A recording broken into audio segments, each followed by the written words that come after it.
Listen, you need to close the loan fast. You want to send it to Rimmon. They've got 24-hour turn times. They're quick, they're good, their rates are great. Rimmon, 24-hour turn time. Click.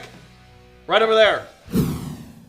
So I saw this article from Dave Stevens. No relation, I don't think. I mean, my mom, maybe a little promiscuous. I don't know. Or if his dad was a sailor in San Diego in the late 60s. You never know, but I don't think any relation. He's with the Mortgage Bankers Association. And I gotta tell you, I never thought of this. Flint, Michigan, you know all the stuff going on over there right now. You know, it's got a depressed economy, all industry moved out of there. Now they have water that's laced with lead and God knows what else that'll kill you if you drink it. Think about this, guys. Who is going to lend on a house that doesn't have drinkable water? Well, Fannie Mae says as we learn more and as the situation evolves, we will work with lenders to determine what policy changes, if any, may be warranted and that they feel for the community impacted by the unfolding issues related to Flint, Michigan area water quality. Well, that's great that they feel for the people of Flint, but will they finance a house? I'm thinking no way. And I've got to think poison water might fall under the health and safety issues with FHA, right? So, no FHA, not to mention, who the hell would want to buy a house where the water's gonna kill ya? I mean, Flint. Living in Flint is like being in a darts contest and pulling Stevie Wonder as your teammate. There was a second part to that joke that we were gonna say, but we're not going to say because we think most people wouldn't understand it. Tell it on Mortgage Shots. Okay, I'll tell it on Mortgage Shots. Okay, we'll tell it on Mortgage Shots. Go to Mortgage Shots and check it out. So anyways, moving along, the House passed a bill, HR 3700 or 3700 to the layman.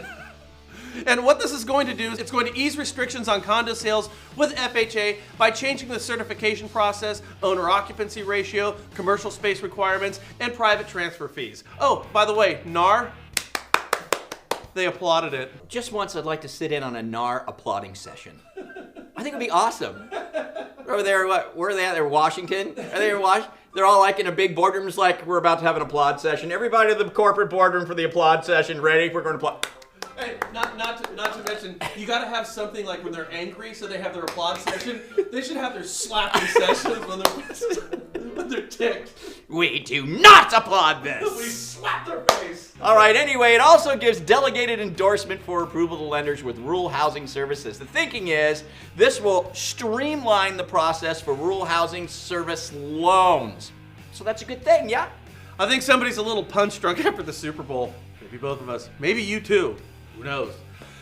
Anyways, no day would be complete without a lender getting sued. So up next, it's HSBC. They got sued for $601 million for abusive mortgage practices by overcharging in origination, servicing, and foreclosure abuse. Should be noted that NAR did not applaud that.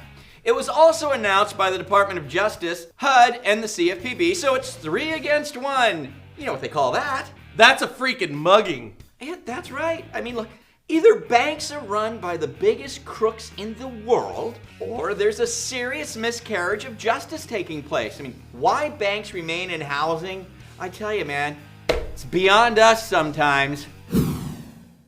Speaking of banks who've been sued into oblivion over the past decade, Citibank, they just jumped on board with the Royal Bank of Scotland and are spelling the doom for the world economy. Remember the Royal Bank of Scotland? They told all their investors to sell everything because Armageddon's coming. Yep, and now Citi's saying the world economy is in a death spiral as well. However, according to Hope Now, the number of seriously delinquent loans, that being loans that are 60 plus days late, dropped from 1.97 million to 1.65 million. and Black Knight Financial says foreclosures are down 15% from a year ago. So that's nice. Good news, man. Easier to get condos done. I like that. It's a good thing. It's a good thing. You know, good make your thing. day a little easier if you're dealing with condos. They were always a Not pain in in the butt. Flint. I hated doing condos when I was originally. Oh, Flint. Yeah, Not in Flint. Having a condo in Flint would just be bad. It'd be tough. Tough deal. You I know hated what? doing condos too. They're a pain in the ass. We got to give all the, we needed to applaud all the loan officers in Michigan. I mean, you guys have a tough go at this stuff, man. This is an official NREP applaud session. There's only 2 of us, so it's not that dramatic. Right. And maybe North Dakota, because it's cold. It's really cold. We've been there this time of year. It's not that good. And maybe Mississippi, because it's Mississippi. Just kidding. Just kidding, guys. Just kidding.